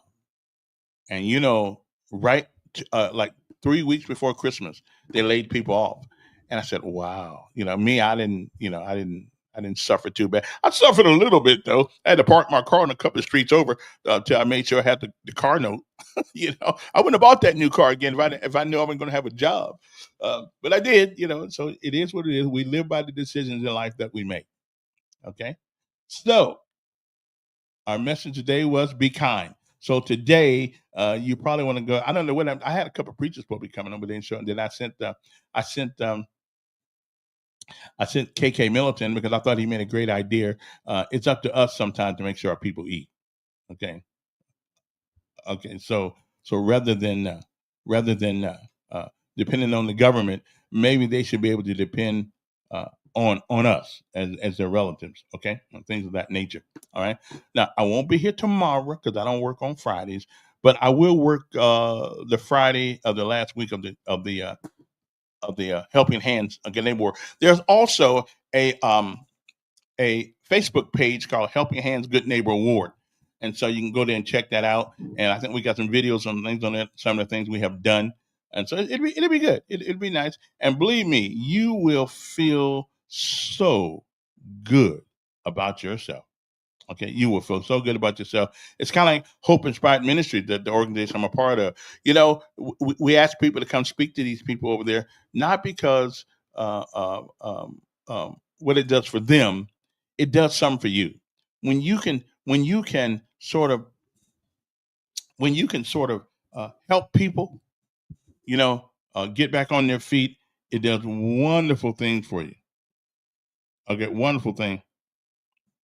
Oh, well, somebody said you don't have to be a medical doctor. You talking about what's in yeah, but how are you going to tell us about medical issues if you're not a doctor or a professional or have a PhD in herbology or something like that? How are you going to tell us? I mean, how's he going? He's not an expert on vaccines. I mean, I would, I would, I mean, I'm skeptical of all these vaccines. Okay.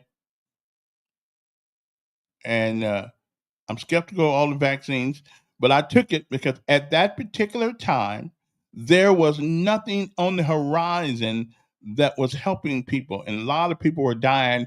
And even though I know it's coming one day, I was trying to stave it off just a little bit, by not getting killed by COVID. So I took it.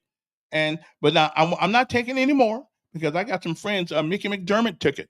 My lawyer friend that comes with me sometimes, he became very deadly ill from it. Some other people died from it. So again, I'm not saying that everybody should take it and it works on everything. But I don't think that Kennedy, I don't think Kennedy is the guy to be in that office to tell me what to not to take one or not.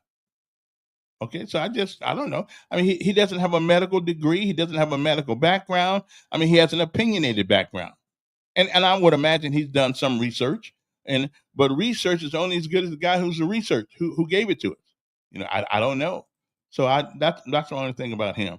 But and it's not unusual, Cleo, it's not unusual for people in the military to be on food stamps. I mean, you're an E3 or E2 or E1 and you join the military because you have many opportunities out there. It's not unusual. They're not going to raise your pay scale because you come in with kids.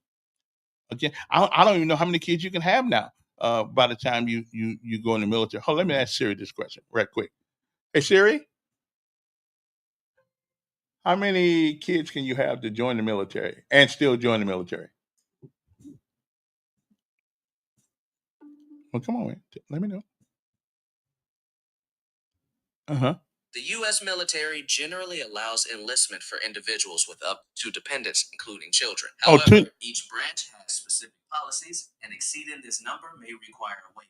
It's advisable to consult with a recruiter for detailed information. Okay. ChatGPT. I appreciate it. Info from I tell you, this is my producer right here. Exactly. So the military said you can have 2 kids and 2 kids to join, but if you're an E1 or an E2, that's still too many. That's still too many. What's going on, Pastor Knight? Hanging in there, Doc. How you doing? I'm doing fine. I was trying to get your counterpart on. He ain't called me back yet, KK. And because we were talking about the post he made about people should help their parents and things of that nature during this temporary crisis of groceries. Well, they should. I saw the post. I didn't see anything wrong with it. No. I mean the dollar amount will be the only thing will be up for debate. If you could do better, do better. If not, then do the best you can. But he's right. I mean, I saw nothing wrong on that post. Yeah, I didn't either. Some people were whining, but that's okay. They're gonna. Well, I ain't gonna do. I mean, that's no matter what your relationship is with your parents. No matter what your relationship is, they're still your parents. They're still your mama and I your agree. daddy. Yeah. Where's I your agree. daddy? Is your dad still alive? Of course he is. Yes, sir. I don't know. I mean, Yeah, my father lives up in Maryland. When he retired out of the FBI, he just stayed up there. He didn't, my father's former, he was military, got out the military, went into the FBI academy. He retired as a federal agent, and he likes it up there. All his kids are grown. His grandkids are almost all grown. Yeah, it's just too cold up there, bro. You ain't never lying. We lived in New York for a while. We were up there at Fort Stewart, which was about 10 minutes away from West Point. Look, that New York, Massachusetts, we were at Hanscom Air Force Base. Those were real winters. What we have here, they're cold, but those are not real winters. Yeah. Hey, let me ask you a question since you're a good prayer. Now, what the denomination that you are is Baptist, right? Yes, sir. So why Baptist as opposed to anybody else? I mean, really, we all worship the same God. It's just really a name for the most part. Different things, different churches do.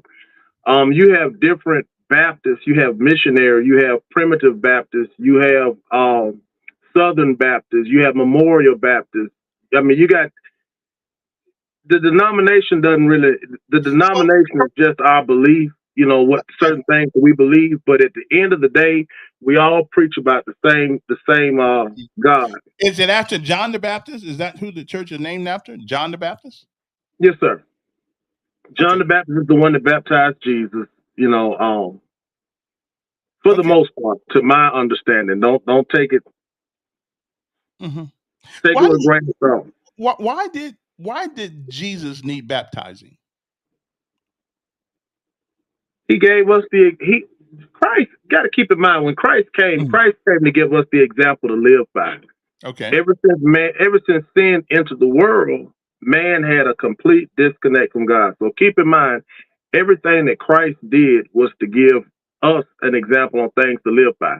And the baptism, let me explain what the baptism is. It's just a simple sign of submission that you believe that Jesus was the Son of God and he rose from the dead. That's the reenactment of the baptism. Okay. So he gave it to us as an example of what to do. Yes, sir.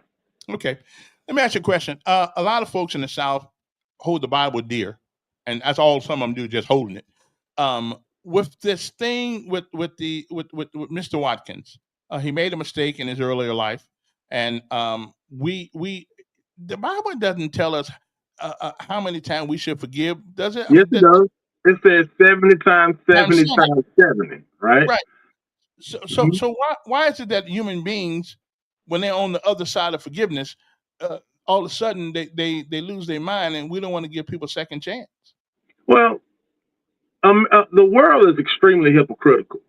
We have a president that is sitting in office with 91 felonies, 34 convictions, and was sued twice for sexual assault. And America forgave him. That's how he was able to become the 25th president. Yeah, we did. Yeah. You mean to tell me you guys had a problem with a guy that had one felony and apparently did his time or whatever? I don't know. Right. But he was forgiven. It's just a bit hypocritical to me. It is. It certainly is. Yeah. It makes you wonder, what God do you serve? Because the God that we serve is a God of second, third, fourth, fifth chances. There's nobody walking the earth that is perfect. There's nobody.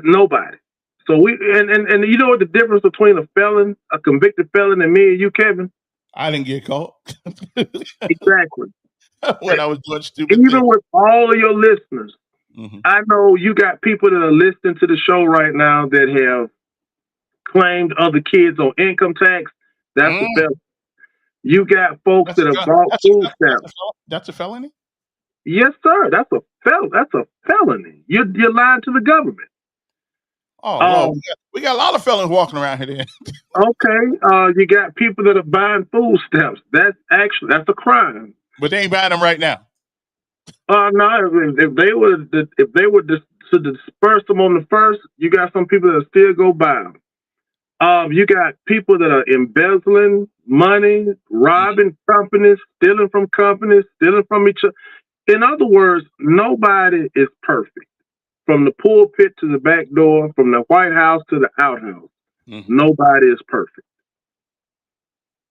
That's true. Yeah, if you don't say nothing else today, that is absolutely true. Yes. Anyway, so I asked the question the other day, and maybe you can answer me. What has happened to us now? Last time I checked, I think you disagreed with me the other day. We got 600 churches last time it was counted in Montgomery, Alabama. It's not no 600 churches, but keep going. Well, again, I mean, I think you're wrong, but we did a count, and it was 600 churches. You couldn't. Well, yeah, and somebody said we need more. We need more than that. Okay, so I don't think we have 6. But what's your question? Well, the question is, are we believing less as people of this nation than we used to? No. You don't think so? You know what? You're looking at the church buildings and you're expecting everybody to be able to do the same job. Let me put something. I was telling one of my sons in the ministry something the other day. And he said, you know what, Pastor, I never thought about that. Let me hold on a second. Don, you got to turn down your stuff when you call. I got it down. So I guess Don wants to talk to you there. Hey, Don. Good morning, Willie. Hey, sir. I can't hear him. Is he listening? Yeah, he said, hey. I appreciated the guy on with you the other day. It sounded like you finally got some common sense about taking care of your own prior to taking care of everybody else. But you need to if you're going to, what's that the Bible says, talk about bearing false witness? If you're going to get up there and say Trump was sued for sexual assault, you should get that right. He wasn't sued for sexual assault. What was it? Two. What? List a couple of those felonies you keep bringing up, and what's the status of those felonies right now? The question was, the statement that was made was about the guy that was being hired. Did Cat get his tongue or what? No, Cat ain't got nothing. Just I'm talking to you. Clearly, your phone. You got a bad phone. I can't hear him, so I guess I'll turn off. But that's what you're doing is bearing false witness. You're ignorant to what you're saying about Trump. You ought to at least get it straight. Okay. Let me catch Don. First and foremost, Trump was charged with 91 felonies. There's no getting over that. We're not going to go around and try to weigh and see which is which. There's nothing false about that. He was convicted on 34. He was sued for sexual misconduct, sexual assault, sexual. He was sued for a sexual charge, not one time, but 2 times. Y'all cannot hide that. Our president is a convicted felon. That's just what it is. Now, back to what I was. Wait, before you say anything. They said Jesus Christ did things too. We know he didn't. Once again, Christ is the only one that walked the earth that was sinless. I ain't gonna go through that. I'm just saying, if they can lie on Jesus, they can lie on Trump. Yeah, but we all know that's a lie. But what they did to Trump was. We're talking about with Trump or Jesus. With Trump, you wasn't there on 91. I mean, you wasn't there. Women have been lying. Who's the guy? I'm not here. Listen, I'm not sent here to defend him. We see the same thing. He was charged with 91, convicted on 34. You're not a lawyer, and neither am I. Just stay in your lane. Stay in your lane and be safe. Now, I was telling my son in the ministry. You look at the fact that you have all these churches and you have preachers, you got believers. You guys have made a mistake. you cannot give a mission to a person that God did not call. You're expecting certain things out of certain people because of a name or a title, but you cannot expect a belief. You have a lot of wolves in sheep clothing. You cannot expect the person that the Lord did not call to do the work of the Lord.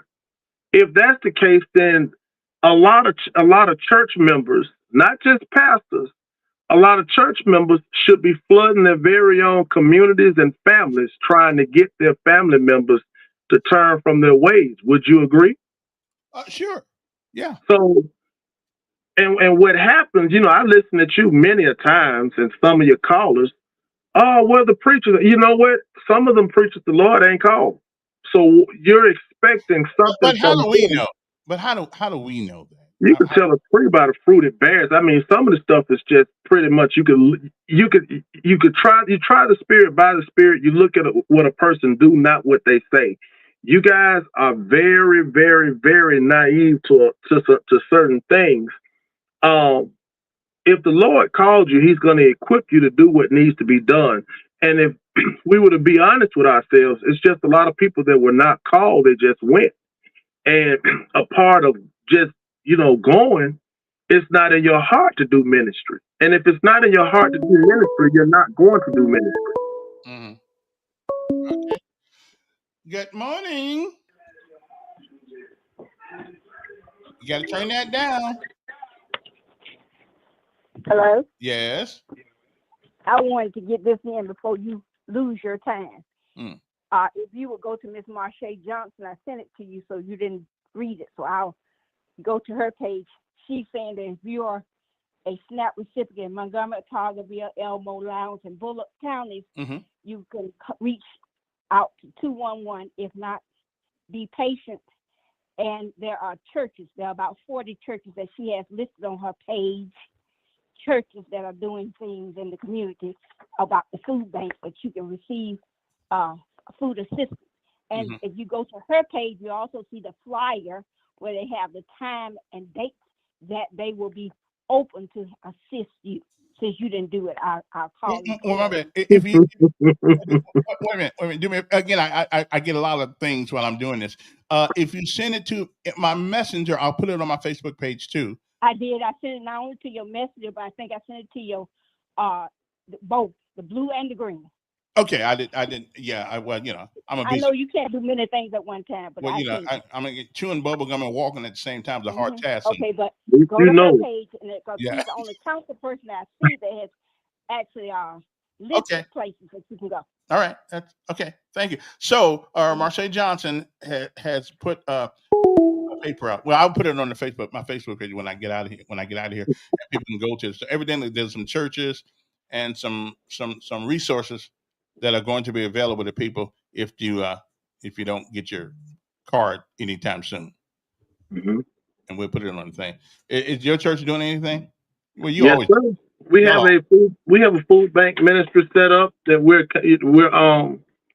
distributing out not only to the neighborhood, but I'm linked up with the neighborhood association president, and I have a couple of churches that I'm working with as well. Okay. I'm not trying to be. Can a brother pick up a chicken? Yeah, if a brother can get there, get it. Oh, really? Oh, okay, then. I was just joking about the chicken, but since you got to. Yeah. Okay, well, that's good. Okay. Where your church located? 1527 Ferguson Street, right there in Newtown. There's North Montgomery Baptist Church. North Montgomery Baptist Church. But there is a time to come and time not to come. So how do they find? You got a website that they can look? Well, as a matter of fact, someone will be there at 10:30 today. I know they're gonna pretty much be open from 10:30 until I'm thinking maybe about 1:30. Okay. And then again on Saturday. Okay. They'll be there this weekend. Okay. And like I said, see how things go. Right. And probably be back open again on Sunday immediately following service. And I would assume that if somebody wanted to bring something to the church, what do you need? Matter of fact, I've had a couple of people that inbox me about just that, bringing something to the church. Still around those hours for right now until we kind of iron some things out. Okay. What do you need the most of? Right now, as crazy as it sounds, blankets. To eat? No, you asked what I need the most of, blankets, but perishables, things that like little snacks that can be given out like to the homeless and stuff like that. A tuna or something like that, canned meat. Canned tuna, look like I say, little perishables. Easy to get to perishables. Okay. So that keep in mind, everybody, like if I want it to be the way it's set, is that one of the bags that we have, some of the stuff, items that we have in the bag, can be given to the homeless. We know they don't have a stove. We know they don't have, microwaves, so things they can rip open and kind of eat. Right. They help them sustain themselves for right then. Okay. How about beets? You like beets? I don't eat beets, but I won't stop you from eating them. We used to go to the food bank, right? And they always give us beets. I said, listen, I'd rather you don't give me none. So I'm not going to eat no beets by themselves. But you know what, Kevin? When your back and your stomach are meeting, you will eat almost anything. Not a beet, brother. A beet and okra. Those are the two things I'm not going to eat. God, you done lost your mind. I would eat okras all day long, fried or boiled. It's slimy. It's good. Well, I don't know. and so bad down here, people eating dirt. I mean, I don't get it. We eating dirt and nasty okra. I don't know about dirt, but I don't mind okra. You can give me a plate of okra all day long. I will be good. You really like it? Yeah. It's slimy. It's good. Okay, right on. Okay, I'm gonna let you do that. Anyway, North Montgomery Baptist Church. It was located on. It's on Ferguson Street, 1527 Ferguson Street, right there in Newtown. Okay. Do you have an email address where people can reach out to you, or a phone to the church, or something? You can reach out to me, WillieDK36116@yahoo.com.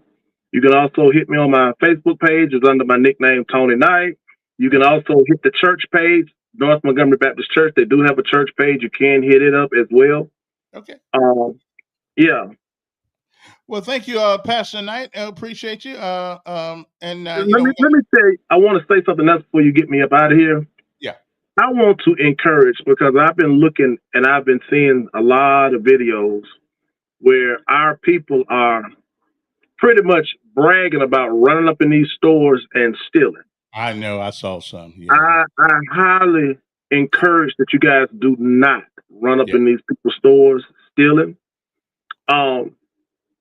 Thanksgiving is just a time to give thanks. Nowhere does it say you have to eat turkey on Thanksgiving. Right. Once again, I highly discourage that anybody, regardless of your race, your sex, regardless of whatever, do not run up in these people's stores stealing. Mm-hmm. If you can't afford it, it's okay. You will survive. Yeah. And that's to everybody. We got to speak against this foolishness. When we see it, it is our job to speak against it. And that's pretty much all I want to say. Because somebody going to get shot or hurt, and then we're going to swear up and down they were just a good kid trying to eat. Well, that's the wrong way to try to eat. Okay. Please don't do this. Please don't do it. And nobody's making you do it. Yeah. If you are in that desperate need of some food, reach out to me. Absolutely. Reach out to me. Yeah. Do not go in these stores stealing. Yeah, if you need a bag of groceries, y'all, you can call me too. I my number's on the screen. I mean, don't go to jail, and worse than that, don't die. Right. It is not worth it. And this just goes to show the mindset of people that have gotten used to something that was taken away. It reminds me of a child when you take their favorite toy away and they throw a temper tantrum. I'm watching a lot of adults throw temper tantrums. For the love of God, please don't you guys run up in their stores stealing anything. Yeah, because if not, the next thing you hear is this. Yeah.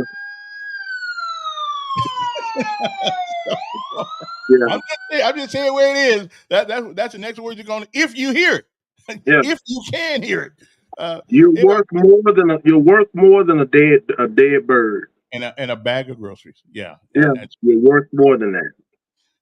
Thank you, Pastor Knight. We always appreciate you coming on. You're welcome. Where's that other young man that you sent to when I was over at Praise? What's his name? Didn't you have which one? I don't know who it is. He came to the studio when I said Praise 96. Oh! You talking about one of my associates, Minister Renshaw? He's probably tuning in, watching. If not watching, he's probably at work. But he's out there on the battlefield. Shout out to my associate ministers, Minister Greg Renshaw, Robert Smith, Judge Smith, and to our sons in the ministry, Alfred Cade, Arthur Smith, Johnny Bryan.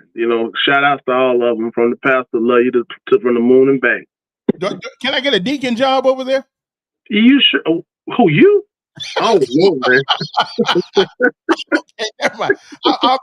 I'll come in and sit a while and we'll see if I. There's about 11 of them, but y'all got enough already. Yeah, you got enough. I don't know, Kevin. You might lay pressure up. I don't know. Yeah, you're right. I better stay where I am. All right. Anyway, thank you for coming on, and we'll do this more often. Yes, sir. In the quiet of the morning. Well, my time is up. I thank you for yours. I know who said that first. The guy who used to call the Auburn games. He died, unfortunately, way before his time. What was his name? Because he used to come on the radio station, even Montgomery, once in a while when he was here. Anyway, what was the guy's name? He's called Auburn Game. Anyway, I'll think of it. I'll think of it later on. What was that guy's name? You see, that's why I know people don't forgot about me already being on the radio, because he was on the radio forever. And I can't even think of his name right now. But if I hear it, I know. Anyway, so don't forget, Helping Hands, Good Neighbor Award. Get those emails sent to me at Logic. Okay, LOJIC at Gmail. Well, LOJIC 2025 at gmail.com. And if you want to help us out, you can always send us a cash out to the phone number on the screen right there, 334-241-9998. Make sure you put Helping Hands in the note part of it. Anyway, well, listen, time's up. Won't be here tomorrow. I'll be out there looking for a real job tomorrow, I think. Anyway, I'm trying to. My experience yesterday did not encourage me. But anyway, have a great day, everybody. And remember, it is not the falling down that gives you the strength. It is getting up each and every time you do. So, keep getting up. Keep getting up. We'll be back after this sun goes. Well, I'll be gone after this sun goes off. You guys have a great day. Oh, it ain't what happens to you in life.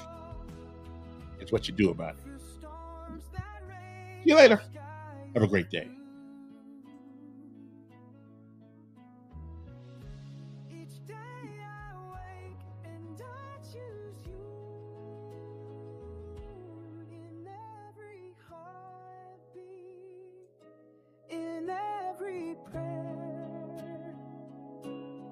Thankful for life and the love we share.